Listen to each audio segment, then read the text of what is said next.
ડીસા તાલુકાના ભીલડીથી મુડેઠા રોડ પર રાત્રે એક અલ્ટો ગાડી લઈને રોંગ સાઈડમાં જતા સામેથી આવતા ટ્રેલરને અથડાતા સર્જાયેલા અકસ્માતમાં કાર ચાલક ભેરપુરી ગોસ્વામી રહે શેરપુરા તાલુકો ડીસાવાળાનું કરુણ મોત નીપજ્યું છે। Bhildi Mudetha national highway road પર અલ્ટો કાર અને ટ્રેલર સામે અથડાતા અલ્ટો કાર ચાલકનું ઘટના સ્થળે જ કમકમાટી ભર્યું મોત નીપજ્યું હતું।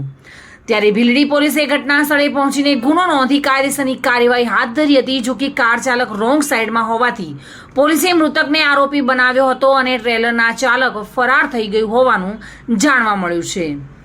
જો કે મૃતકને ભીલડી સરકારી હોસ્પિટલમાં પીએમ કરાવી લાશને વાલી વારસાને સુપ્રત કરવામાં આવ્યો છે। ટ્રેલરનો નંબર પ્લેટ નથી, પાછળ જો કે આગળના ભાગે અકસ્માત થતા નંબર પ્લેટ અલ્ટો કારમાં ઘૂસી જતા કેટલી પૂર ઝડપે ટ્રેલર ટક્કર મારી હશે તે અંદાજો લગાવી શકાય છે। જો કે રાત્રે અકસ્માતને લઈને આજુબાજુના લોકોના ટોળા એકઠા થઈ ગયા હતા અને પોલીસને જાણ કરવામાં આવી હતી, જેમાં હાલ ભીલડી પોલીસ સ્ટેશનના ઇન્ચાર્જ પીએસઆઈ બીએલ રાયઝાદાએ રૂબરૂ ઘટના સ્થળે પહોંચીને ફોટો વિડીયોગ્રાફી કરીને યોગ્ય રીતે તપાસ હાથ ધરી છે। Reena Parmar, today news, Gujarati.